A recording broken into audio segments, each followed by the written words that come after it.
Welcome you all to Kerala School Tuition YouTube channel. Now we will discuss social science.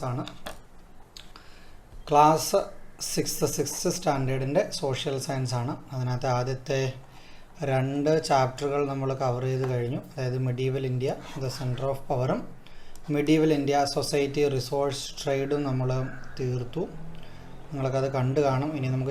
the third chapter. Okay. Third chapter.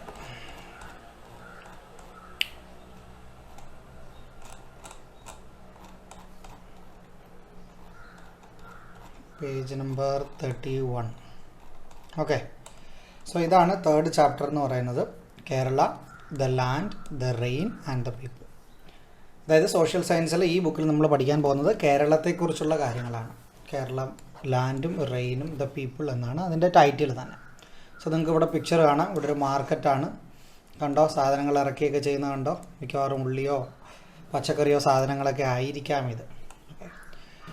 So, way please. The porters weighed down by goods from the lorries are shouting. So, in my journeys to the town with my father, this is the first time that I have come across such a big market. Okay. So, this author is the market. Pumpkins, cucumbers, heaped, snake god, carrot, cabbage, banana, ladyfinger, bitter gourd. How diverse are the vegetables? So, these vegetables are in the market. Vegetables are market. Tomato, cauliflower, capsicum. So, this is the market.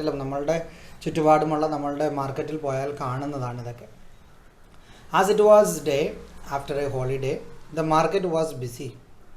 Where do these vegetables come from? My father mentioned the names of few places such as Mysuru, Ooty, Mettupalayam, Kambum, Theni, Odanchatram and Nagargovil. So, these സ്ഥലങ്ങളിൽ നിന്നൊക്കെയാണ് നമ്മളിപ്പോൾ കേരളത്തിൽ എവിടെ എടുത്ത് നോക്കിയാലും നമുക്ക് മിക്ക വെജിറ്റബിൾസിൻ്റെ supply വരുന്നത് ഒന്നുകിൽ കർണാടക എന്ന് പറയുന്ന സംസ്ഥാനത്തിൽ നിന്നാണ് അല്ലെങ്കിൽ നമ്മുടെ തൊട്ടപ്പുറത്തുള്ള തമിഴ്നാട്ടിൽ നിന്നാണ് നമുക്ക് സാധനങ്ങൾ വരുന്നത്.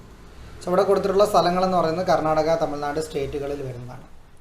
The lion's share of our staple food, rice, comes from far off places like Seemantra and Odisha. So, lion's share എന്ന് വെച്ചാൽ എന്തോ? ലയൺ ഷെയർ എന്ന് വെച്ചാൽ മേജർ ഭാഗം എന്ന് അർത്ഥം. അതായത് ഇത് മൊത്തത്തിലൊരു പാർട്ടായിട്ടെങ്കിലും എടുത്താൽ അതിൻ്റെ മേജർ പോർഷൻ ഇത്രയും വരുന്നത് തന്നെ നമ്മൾക്ക് ഔട്ട്സൈഡ് സ്റ്റേറ്റിൽ നിന്നാണ്. സോ, സീമാന്ധ്ര, ആന്ധ്രാപ്രദേശിൽ നിന്നും ഒഡീഷയിൽ നിന്നും എല്ലാം നമ്മളുടെ സ്റ്റേറ്റിൽ, നമ്മളെ കേരള സ്റ്റേറ്റിൽ ഐറ്റംസ് വരുന്നുണ്ട്. നമുക്ക് വേണ്ട അരിയും ഗോതമ്പും ഒക്കെ വരുന്നത് നോർത്തിൽ നിന്നാണ്. I realized that most of items like chili, coriander and the pulses comes from other states. So, ഈ സാധനങ്ങളെല്ലാം മറ്റുള്ള സ്റ്റേറ്റുകളിൽ നിന്നാണ് വരുന്നത്. What about the flowers? Flowers like jasmine, chrysanthemum, marigold, lotus that are sold in Kerala also comes beyond the border. So, നമ്മളുടെ പച്ചക്കറികൾ മാത്രമല്ല, നമ്മൾ കഴിക്കുന്ന അരി ഗോതമ്പ് പോലുള്ള സ്റ്റേപ്പിൾ ഫുഡുകൾ, ഓക്കെ, അരി ഗോതമ്പ് പോലുള്ള സ്റ്റേപ്പിൾ ഫുഡുകൾ, അതുകൂടാതെ ഫ്ലവേഴ്സ് എടുത്താൽ പോലും അതും നമ്മുടെ അക്രോസ് ദ ബോർഡറിൽ നിന്നാണ് വരുന്നത്. Why do we have to bring most of our vegetables, flowers, cereals that we need from other states? എന്തുകൊണ്ടാണ് നമുക്ക് മറ്റുള്ള സ്റ്റേറ്റിൽ നിന്ന് കൊണ്ടുവരേണ്ട വരുന്നത്? കാര്യം നമുക്കിവിടെ ഫാമിംഗ് ഇല്ലാത്തത് കൊണ്ടാണ്, അത്രയും പ്രൊഡക്ഷൻ ഇല്ലാത്തത് കൊണ്ടാണ് കൊണ്ടുവരേണ്ട വരുന്നത്. Previously such a trend was confined to the towns alone. So, നേരത്തെ ഇങ്ങനെ ഗ്രാമങ്ങളിൽ ആക്ച്വലി ഇങ്ങനെയുള്ള സാധനങ്ങളൊന്നും കൊണ്ടുവരേണ്ട വരത്തില്ലായിരുന്നു, നമ്മുടെ സിറ്റികളിൽ മാത്രമേ ഇങ്ങനെ കൊണ്ടുവരായിരുന്നു. പക്ഷേ നമ്മളിപ്പോൾ എടുത്ത് നോക്കിയാൽ but now it is very common. നമ്മളുടെ റൂറൽ ഏരിയ എടുത്താലും സിറ്റി ഏരിയ എടുത്താലും നമുക്ക് മോസ്റ്റ് ഓഫ് ദ ഐറ്റംസ് നമ്മൾ മറ്റേ അക്രോസ് ദ ബോർഡർ മറ്റുള്ള സ്റ്റേറ്റുകളെ ഡിപ്പെൻഡൻ്റ് ആണ് നമ്മുടെ Keralam. Can we cultivate these vegetables, flowers and cereals? നമുക്ക് പറ്റുമോ ഇതൊക്കെ നടാൻ? ചില കാര്യങ്ങളിൽ പറ്റും, ചില കാര്യങ്ങളിൽ പറ്റത്തില്ല. What are the essential factors required for their cultivation? So, ഈ നമ്മൾ കണ്ട ഈ ക്രോപ്സിൻ്റെയൊക്കെ കൾട്ടിവേഷന് വേണ്ടുന്ന എസെൻഷ്യൽ ഫാക്ടേഴ്സ് എന്തൊക്കെയാണെന്ന് ചോദിച്ചു. So, any agricultural crop you take. So, these are the essential factors that are required for their cultivation. One is fertile soil. നല്ല ഫലഭൂയിഷ്ടമായ soil ഉണ്ടായിരിക്കണം, വളമൊക്കെ ഉള്ള. ഫേവറബിൾ ക്ലൈമറ്റ്, അവിടുത്തെ മഴയും ടെമ്പറേച്ചറും എല്ലാം ഫേവറബിൾ ആയിരിക്കണം. അവൈലബിലിറ്റി ഓഫ് വാട്ടർ, വെള്ളം വേണം നമുക്ക് കറക്റ്റായിട്ട് അതിനെ ഇറിഗേറ്റ് ചെയ്യാൻ വാട്ടർ വേണം. മാൻ പവർ, നമുക്കതിനുള്ള മാൻ പവർ വേണം, ജോലി ചെയ്യാനുള്ള കർഷകർ വേണം, അല്ലെങ്കിൽ അതിനുള്ള മെഷീൻസ് വേണം നമുക്ക്. Okay, so you may add more. So പിന്നെന്തോ എഴുതാം നിങ്ങൾക്ക്? മെഷീൻസ് വേണം. ഓക്കെ, പിന്നെന്തോ നിങ്ങൾ എഴുതുന്നത്? ഒരു കാര്യം കൾട്ടിവേറ്റ് ചെയ്യണമെങ്കിൽ അതിനെക്കുറിച്ചുള്ള അറിവ് വേണ്ടേ? സോ അത് നിങ്ങൾക്ക് എഴുതാം നോ ഹൗ, എങ്ങനെ കൃഷി ചെയ്യണം. കാര്യം ഇപ്പോൾ ജാസ്മിൻ എന്ന് പറയുന്ന ഫ്ലവർ കൾട്ടിവേറ്റ് ചെയ്യുന്ന രീതിയും പിന്നെ നമ്മളുടെ ടപ്പിയോക്ക എന്ന് പറയുന്നത് നമ്മുടെ മരച്ചീനി കിഴങ്ങ് കൾട്ടിവേറ്റ് ചെയ്യുന്ന രീതിയും വ്യത്യാസമുണ്ട്. ഓക്കെ, സോ അത് തമ്മിൽ വ്യത്യാസമുണ്ട്. സോ അത് രണ്ടാണ്. ആ രണ്ടിനും അതിൻ്റേതായ രീതിയിലുള്ള കൃഷി ചെയ്യുന്ന രീതികളും കാര്യങ്ങളും ഒക്കെ ഉണ്ട്. A comparison with our neighboring state. Tamil Nadu is one of the lead supplier of vegetables, flowers, groceries to Kerala. Shall we compare the agricultural situation in Kerala and Tamil Nadu? The comparison may be done based on the factors that we have identified earlier. Look at the following tables. നമ്മൾ കേരളത്തിൻ്റെയും തമിഴ്നാടിൻ്റെയും കർഷക രീതിയൊക്കെ നമ്മൾ നോക്കാൻ പോകും. Major soil types ഉണ്ട്, availability of വാട്ടറിനെ കുറിച്ചുള്ള comparison ഉണ്ട്. So അത് രണ്ടും അവിടെ കൊടുത്തിരിക്കുന്നത് നോക്കാം നമുക്ക്. സോ കേരളത്തിലെ സോയിൽസാണ് ഈ കൊടുത്തിരിക്കുന്നത്. ഈ ഇത്രയും സോയിൽസാണ് കേരളത്തിൽ പൊതുവായി കാണാൻ പറ്റുന്നത്. അലൂവിയൽ സോയിൽസ് ഉണ്ട്, ലാറ്ററൈറ്റ് സോയിൽസ് ഉണ്ട്, ഫോറസ്റ്റ് സോയിൽസ് ഉണ്ട്, റെഡ് സോയിൽസ് ഉണ്ട്. അതേസമയത്ത് തമിഴ്നാട് എടുത്ത് നോക്കിയാലോ, അവിടെ റെഡ് സോയിലുണ്ട്, ബ്ലാക്ക് സോയിലുണ്ട്. ശ്രദ്ധിച്ചോ, ബ്ലാക്ക് സോയിൽ കേരളത്തിലില്ല, ഇവിടെ തമിഴ്നാട്ടിലാണ് കൊടുത്തിരിക്കുന്നത്. ബട്ട് ബ്ലാക്ക് സോയിൽ നമ്മളുടെ പാലക്കാടിൻ്റെ കുറച്ച് റീജിയണിലൊക്കെ ഉണ്ട്, അതിവിടെ തന്നിട്ടില്ലാത്തതുകൊണ്ട് നിങ്ങൾ പഠിക്കണ്ട. സോ ബ്ലാക്ക് സോയിൽ തമിഴ്നാട്ടിൽ നല്ലൊരു പോർഷൻ ബ്ലാക്ക് സോയിലുണ്ട്, റെഡ് സോയിലുണ്ട്, ലാറ്ററൈറ്റ് സോയിലുണ്ട്, കോസ്റ്റൽ അലൂവിയം ഉണ്ട്. കോസ്റ്റൽ അലൂവിയം നമുക്ക് ഇവിടെയും ഉണ്ട് താനും ആക്ച്വലി, ബട്ട് ഇവിടെ കൊടുത്തിട്ടില്ലാത്തത് കൊണ്ട് നിങ്ങളത് നോക്കേണ്ട കാര്യമില്ല. സോ 6th സ്റ്റാൻഡേർഡിലെ ഒരു സ്റ്റുഡൻറ്റിൻ്റെ അറിവ് വെച്ച് നിങ്ങൾ ഇത്രയും നോക്കിയാൽ മതി. These are the soil types in Kerala, these are the soil types in Tamil Nadu. Then when you talk about availability of water, Kerala and Tamil Nadu, annual rainfall എന്ന് പറയുന്നത് കേരളത്തിൽ അറൗണ്ട് 300 centimeter ആണ്, അതായത് വളരെ കൂടുതലാണ്. അതേസമയത്ത് തമിഴ്നാട് എടുത്താലോ just 95 centimeter, 100 താഴെയാണ്, 100 centimeter താഴെയാണ് തമിഴ്നാട്ടിന് കിട്ടുന്ന മഴ. 44 റിവേഴ്സ് ഉണ്ട് നമുക്ക്, ചെറുതും വലുതുമായിട്ടുള്ള 44 റിവേഴ്സ് ഉണ്ട്. തമിഴ്നാട് എടുത്ത് നോക്കിയാൽ 14 റിവേഴ്സ് ആണ്. As rainfall is sufficient, irrigation is not necessary in most places. അതായത് ഇഷ്ടംപോലെ മഴയുണ്ട്, അപ്പോൾ നമുക്ക് കനാലും ഇറിഗേഷൻ്റെ ഒന്നും ഒരുപാടൊന്നും ആവശ്യമില്ല. ഈയിടെ റെയിൻഫാൾ സ്കാൻറ്റിയാണ്. സ്കാൻറ്റി മീൻസ് വളരെ കുറവ് എന്നർത്ഥം. ഇറിഗേഷൻ വളരെ അത്യാവശ്യമാണ് തമിഴ്നാട്ടിൽ. സോ രണ്ട് ഫാക്ടർ ഇവിടെ കമ്പാരിസൺ ചെയ്തിട്ടുണ്ട്. Kerala and Tamil Nadu have almost the same soil types, but alluvial soil which is ideal four agriculture exist in Kerala. കേരളത്തിലുണ്ട് ഒരുപാട് അലൂവിയൽ സോയിൽ. അലൂവിയൽ എന്ന് വെച്ചാൽ അതിൻ്റെ മലയാളം എക്കൽ സോയിൽ എന്നാണ്. അലൂവിയൽ എന്ന് പഠിച്ചാൽ മതി നിങ്ങൾ. In the amount of rainfall received as well, Kerala is far ahead of Tamil Nadu. Okay, what other inference can be made? So ഈ രണ്ട് ഈ കോളം ബോക്സിൽ നിന്ന് നിങ്ങൾക്ക് എന്തൊക്കെ ഇൻഫറൻസ്? ഒന്നെന്ന് പറയുന്നത് കേരളത്തിൽ മഴ കൂടുതലാണ്, കേരളത്തിൽ നല്ല അലൂവിയൽ സോയിലിൻ്റെ ഡെപ്പോസിറ്റ് ഉണ്ട്, അതുകൊണ്ട് കാര്യം എന്താ, കേരളത്തിന് 144 റിവേഴ്സ് ഉണ്ട്, അതുകൊണ്ട് തന്നെ ഒരുപാട് അലൂവിയൽ സോയിലുണ്ട്. വെരി വെരി വെരി ഫെർട്ടൈലാണ് അലൂവിയൽ സോയിൽ എന്ന് പറയുന്നത്. പിന്നെ നിങ്ങൾക്ക് എന്താ എഴുതാം, ഒരുപാട് റിവേഴ്സ് ഉണ്ട് ഇവിടെ, അതുകൊണ്ട് നാച്ചുറലായിട്ട് തന്നെ കനാൽസ് ഉണ്ടെന്ന് നമുക്ക് പറയാം. Aren't you convinced that Kerala is suitable for agricultural practices? Yes, we are convinced. We used to utilize these favorable conditions well. In Kerala, the conditions are favorable for the growth of not only coconut, paddy, tapioca, yam and elephant foot yam, but also spice crops like pepper, ginger and cardamom. So pepper-നും ജിഞ്ചറിനും കാർഡമമിനും എല്ലാം നമ്മൾ actually നല്ല favourable കണ്ടീഷനാണ് കേരളം എന്ന് പറയുന്നത്. Let us examine the physiographic characteristics and resultant agricultural diversity in Kerala. നമ്മൾ ഇനി കാണാൻ പോകുന്നത് കേരളത്തിൻ്റെ ഫിസിയോഗ്രാഫി, കേരളത്തിൻ്റെ ഭൂവിസ്തൃതിയും ഭൂമിയുടെ രീതികളും ക്യാരക്ടറിസ്റ്റിക്സും അതിനനുസരിച്ച് അഗ്രികൾച്ചറൽ ഡൈവേഴ്സിറ്റിയാണ് നമ്മളിനി നോക്കാൻ പോകുന്നത്. The physiographic diversity and agriculture in Kerala. You have learned the previous class that Kerala can be physiographically divided into.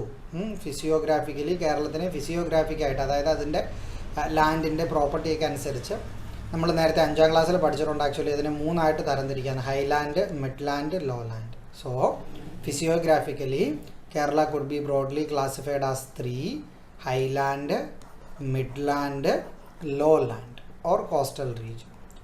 The crops cultivated in each of these physiographic unit have a certain particular features. ഒരിക്കലും നിങ്ങൾക്ക് ഈ ഹൈലാൻഡിൽ cultivate ചെയ്യുന്ന കാര്യങ്ങൾ ഈ ലോലാൻഡിൽ cultivate ചെയ്യാൻ പറ്റില്ല. മനസ്സിലാവുന്നു? So ഓരോന്നിനും ഓരോ യുണീക്ക് ഫീച്ചറുണ്ട്. Our physiographic is suitable for cultivation of variety of crops.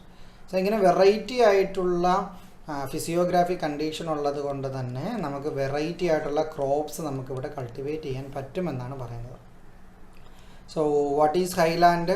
Highland എന്ന് പറയുന്നത് 75 മീറ്റേഴ്സിന് മുകളിലോട്ടായിരിക്കണം ഹൈറ്റ്. What is midland? 7.5 മുതൽ 75 മീറ്റേഴ്സ് വരെ ഉള്ളതാണ് midland. What is lowland? Below 7.5 metres. So highland എന്താണ്? 75 മീറ്റർ. മിഡ്ലാൻഡ് എന്താണ്? 7.5 മുതൽ 75 മീറ്റർ. ലോലാൻഡ് എന്താണ്? 7.5നേക്കാളും താഴോട്ട്. അതായത് ഇതെന്തോ ഈ മീറ്റർ എന്ന് വെച്ചാൽ മീൻ സീ ലെവലാണ്. അതായത് നമ്മൾ ഓരോ ഏരിയയുടെ ഓരോ സ്ഥലത്തിൻ്റെ ഹൈറ്റ് നമ്മൾ പറയുന്നത് മീൻ സീ ലെവൽ വെച്ചാണ്. അവിടുത്തെ കടലിൻ്റെ മീൻ സീ ലെവൽ പറയുന്നത്. അവിടെ നിന്നാണ് ഈ മീറ്റർ ഹൈറ്റ് പറയുന്നത്. സോ മീൻ സീ ലെവൽ 7.5 മീറ്ററിനേക്കാൾ കുറഞ്ഞാൽ അതിനെ ലോ ലെവലെന്നും 7.5 to 75 മീറ്റർ ഉണ്ടെങ്കിൽ അതിനെ മിഡ്ലാൻഡ് എന്നും എബോവ് 75 മീറ്ററിനെ നമ്മൾ ഹൈലാൻഡ് എന്നും പറയുന്നു. ഹൈലാൻഡിൻ്റെ കാര്യങ്ങളാണ് നമ്മളിനി നോക്കാൻ പോകുന്നത്. നിങ്ങൾ കണ്ടിട്ടില്ലേ തേയിലത്തോട്ടങ്ങളൊക്കെ? മൂന്നാറൊക്കെ തേയിലത്തോട്ടങ്ങൾ കണ്ടിട്ടില്ലേ നിങ്ങൾ? തേയിലത്തോട്ടം കണ്ടിട്ടില്ലേ? ഏലം തോട്ടങ്ങൾ അതൊക്കെ ഹൈലാൻഡ് ഏരിയയിൽ വരുന്നതാണ്. Rain, mist and cool weather prevail in our eastern highland. നമ്മൾ മൂന്നാറിലോട്ടും കൊടൈക്കനാലിലോട്ടൊക്കെ പോകുമ്പോൾ എന്തോ കാണുന്നത്? നല്ല മഴ കാണും, മിസ്റ്റ് കാണും, മഞ്ഞ് പോലത്തെ അന്തരീക്ഷം കാണും, കൂൾ വെതർ ആയിരിക്കും നമുക്ക്. This region is part of Sahyadri ranges. So Sahyadri മലനിരകൾ നമുക്കറിയാം. കേരളത്തിൻ്റെ ഈസ്റ്റേൺ പാർട്ടിലൂടെ, കേരളത്തിൻ്റെ ഈസ്റ്റേൺ പാർട്ടിലൂടെയാണ് നമ്മുടെ വെസ്റ്റേൺ ഗട്ട്സിൻ്റെ പാർട്ടാണ് സഹ്യാദ്രി റേഞ്ചസ് എന്ന് പറയുന്നത്. So this Highland regions is part of Sahyadri ranges lying well above see level. Picture 3.2 നിങ്ങൾക്ക് ഏലം, ടീ, ഏലം മീൻസ് കാർഡമം, ദെൻ ടീ കൾട്ടിവേഷനൊക്കെ കാണാം here. Following are the geographical factors required for the cultivation of these crops. അതായത് cardamom, tea, coffee ഇതുപോലുള്ളതൊക്കെ cultivate ചെയ്യണമെങ്കിൽ ഈ ഒരു characteristics feature വേണം ആ ഒരു ലൊക്കേഷന്. ജോഗ്രഫിക്കൽ ഫാക്ടേഴ്സ് വേണം. ടെമ്പറേച്ചർ ബിലോ 30 ഡിഗ്രി സെൽഷ്യസ് ആണ്. ടെമ്പറേച്ചർ ബിലോ 30 ഡിഗ്രി സെൽഷ്യസ് ആണ്. അബണ്ടൻ്റ് റെയിൻഫോൾ ആണ്. Well drained സോയിലാണ്.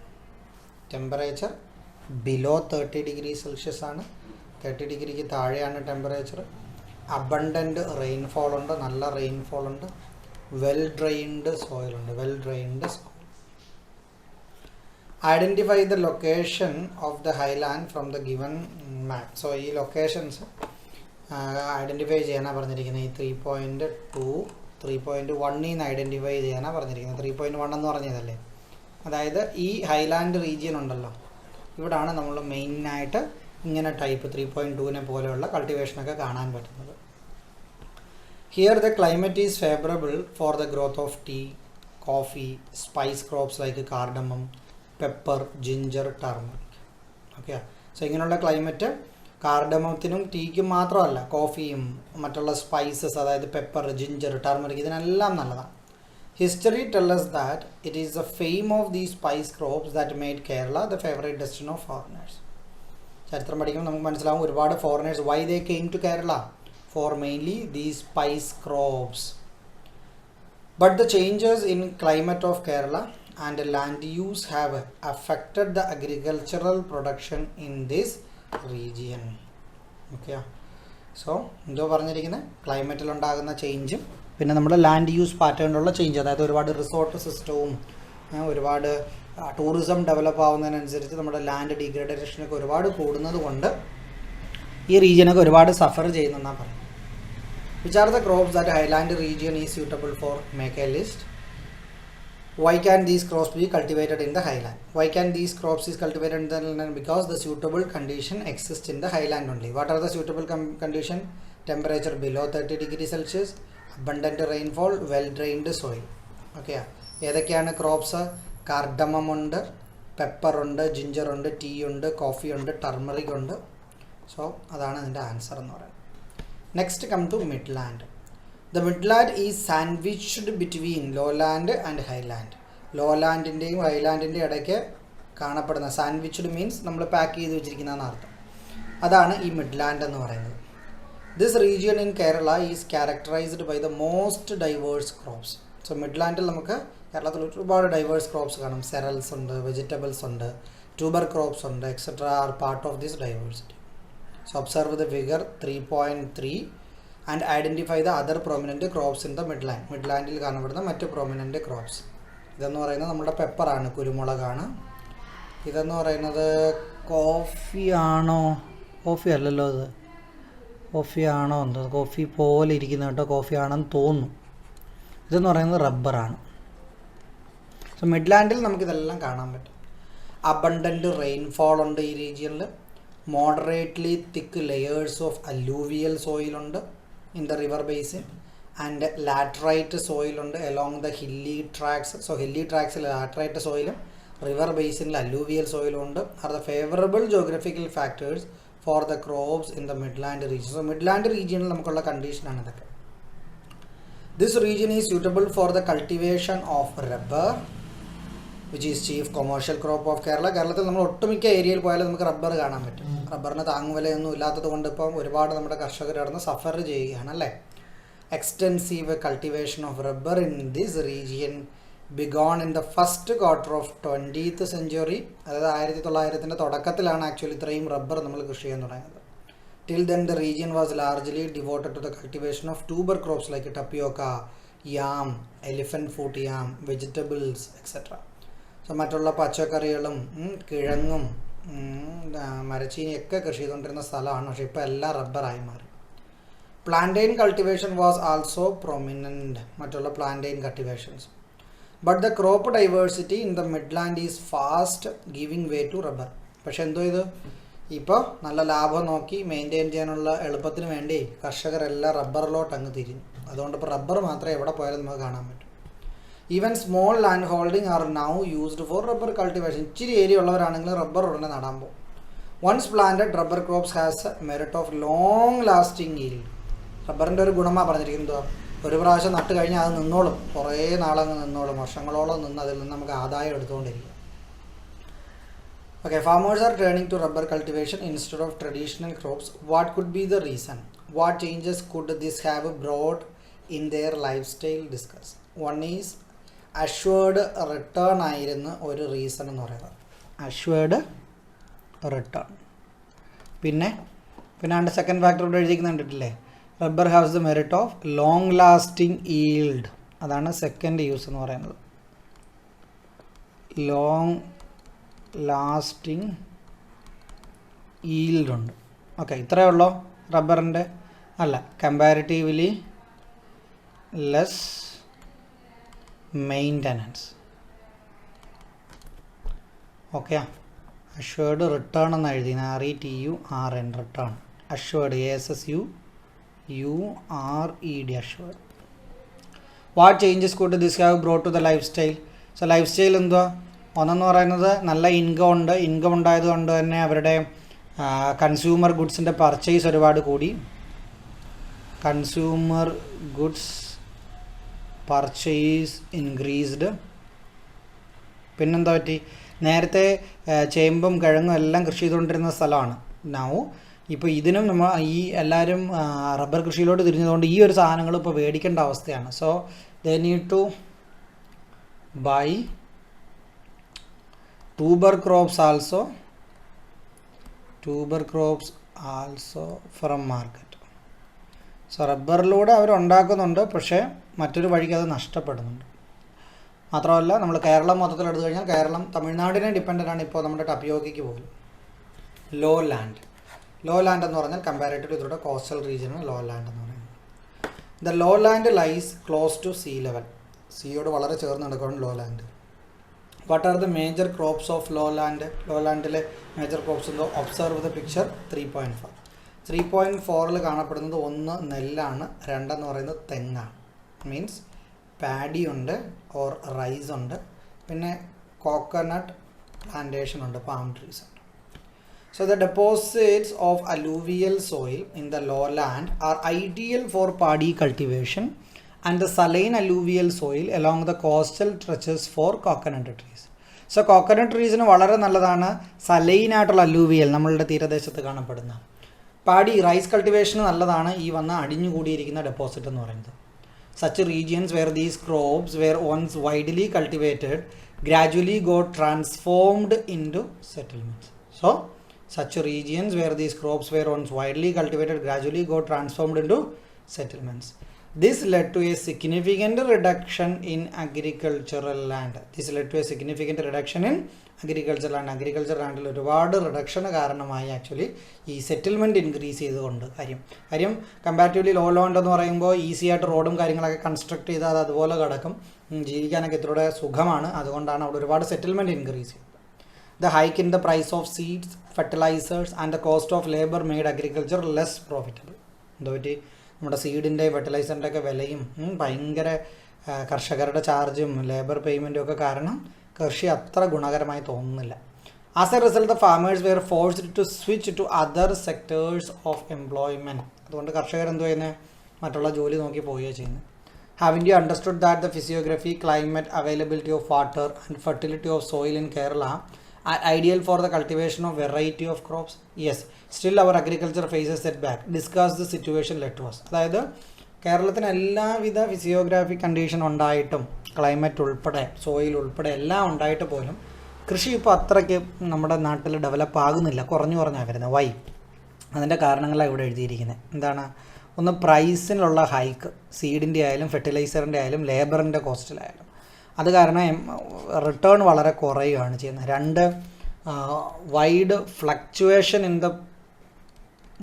Fluctuation in market price.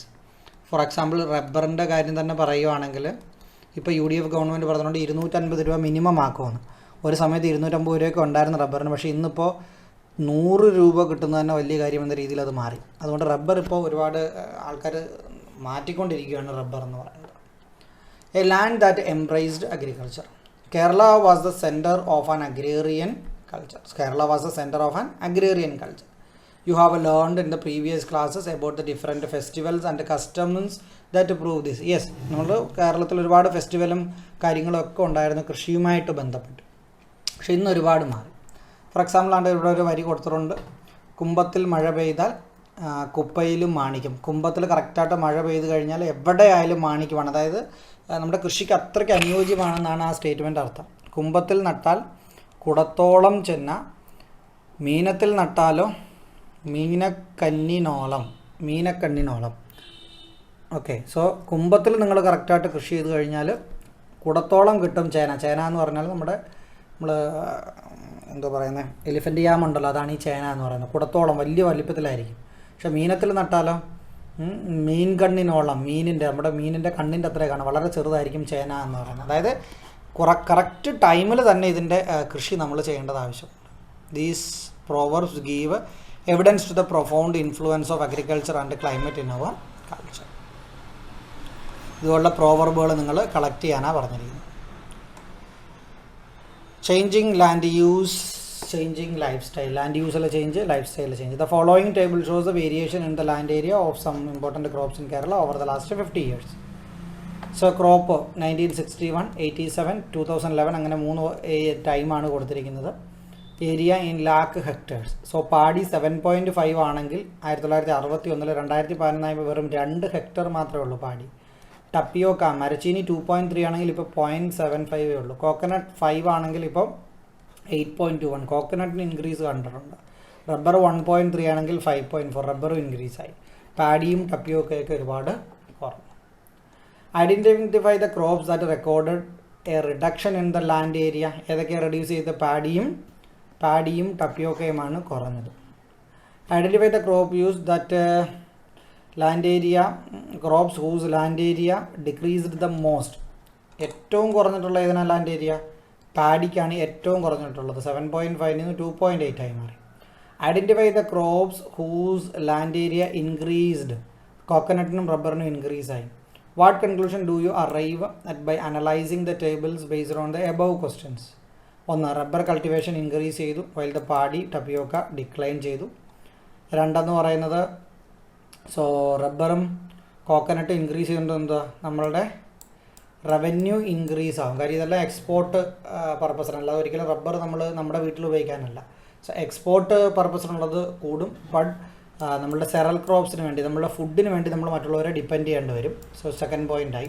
Third point നിങ്ങൾക്ക് എഴുതരണം. Second point you can write export increased due to higher plantation crops. അതെല്ലാം plantation crops ആണ്. പിന്നെ dependence on other states for food crops. കാര്യം ടപ്പിയോക്കയും പാഡിയൊക്കെ food crops ആണ്. നമ്മൾ in general land use of these state has also undergone drastic change. Reclamation of paddy field, വീണ്ടും paddy field നമുക്ക് തിരിച്ച് നേരെയാക്കി കൊണ്ടുവരണം. And ponds for other uses. Destruction of hills, unscientific agricultural practices along the hill slopes have now become widespread. Reclamation of paddy field എന്ന് വെച്ചാൽ paddy ഫീൽഡിനെ തിരിച്ചു കൊണ്ടുവരണമെന്നല്ല, paddy ഫീൽഡിനെ നികത്തി മറ്റുള്ള പർപ്പസിന് വേണ്ടി ഉപയോഗിക്കുന്നു. പിന്നെ പോണ്ട്, കുളമൊക്കെ നികത്തി മറ്റുള്ള പർപ്പസിന് വേണ്ടി ഉപയോഗിക്കുന്നു. കുന്നൊക്കെ ഇടിച്ച് നിരത്തുന്നു. അഗ്രികൾച്ചർ പ്രാക്ടീസ് അൺസയൻറ്റിഫിക് ആയിട്ട് ചെയ്യുന്നു. ഇതൊക്കെ കാരണം എല്ലാം കുളമായി കേരളത്തിലെന്ന്. അപ്പോൾ ഇതൊക്കെ കേരളത്തിലെ പ്രോബ്ലംസ് ആണ്. What does the reduction in cultivable land area affect how does the reduction in cultivable land area affect the agriculture sector?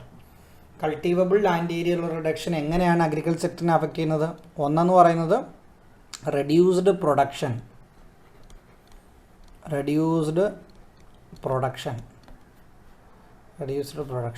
Second എന്ന് പറയുന്നത് ഇൻക്രീസ്ഡ് ഇമ്പോർട്ട് ഒരുപാട് കൂടും. Increased import. തേർഡ് എന്ന് പറയുന്നത് wide price fluctuation. For example നിങ്ങൾ ശ്രദ്ധിച്ചു കഴിഞ്ഞാൽ ഉള്ളിയൊക്കെ ചില സമയത്ത് 100 രൂപയും പോവും, ചില സമയത്ത് 10 രൂപ പോലും കാണത്തില്ല. ശരിയല്ലേ? ഇനി ഇതിനകത്തുള്ളത് ചേഞ്ചിങ് ലൈഫ് സ്റ്റൈലിനെ കുറിച്ചുള്ള കുറച്ച് കാര്യങ്ങളാണ്. അത് നമുക്ക് അടുത്ത ചാപ്റ്ററിൽ, ഒരു ചാപ്റ്ററിന് വേണ്ടി ഇല്ല ആക്ച്വലി, അല്ല കുറച്ചല്ലേ ഉള്ളൂ, അത് തീർക്കാം. So changing lifestyle. Our elder generation worked hard in the farm and field. ശരിയാണ്. As new employment areas developed a new generation affinity towards agriculture declined. ശരിയാണ്, നമ്മുടെ കൃഷിയോടുള്ള താല്പര്യമൊക്കെ കുറഞ്ഞു. As these sectors offered better returns agriculture got neglected. മറ്റുള്ള service സെക്ടറിലൊക്കെയാണ് നമുക്ക് നല്ല പേയ്മെൻറ്റ് കിട്ടും, പക്ഷേ അഗ്രികൾച്ചർ സെക്ടർ അത്രയും പേയ്മെൻറ്റ് കിട്ടത്തില്ല. Kerala slowly shifted from agriculture, which is generally demand more physical exertion. ഒരുപാട് നമ്മൾ കിടന്ന് അധ്വാനിക്കണം, നമ്മൾ കൃഷിയിലൊക്കെ എന്തെങ്കിലും കിട്ടണമെങ്കിൽ. This caused many changes in the health care and lifestyle of the people. അതുകൊണ്ട് എന്തുവാ, നമ്മൾ സുഖിമാന്മാരായിപ്പോയി, നമ്മൾ ഒരുപാട് രോഗങ്ങൾ ഇവിടെ കൂടി. Changes in lifestyle are said to be the chief cause of many new generation disease such as hypertension, heart disease, diabetes. നമ്മുടെ life സ്റ്റൈലിലുള്ള change കാരണം നമ്മൾ ജങ്ക് ഫുഡല്ല ഏറ്റവും കൂടുതൽ കഴിക്കുന്നത്. നമ്മൾ പുറത്ത് പോയി ആ ചിക്കൻ, കേത്തൽ ചിക്കൻ, അത് ചിക്കൻ, ഇതല്ലേ നമ്മൾ കഴിക്കുന്നത്. So these are collectively known as lifestyle disease. നമ്മളുടെ ലൈഫ് സ്റ്റൈലിന് വന്ന ചേഞ്ച് കാരണമുള്ള പുതിയ പുതിയ ഡിസീസുകൾ.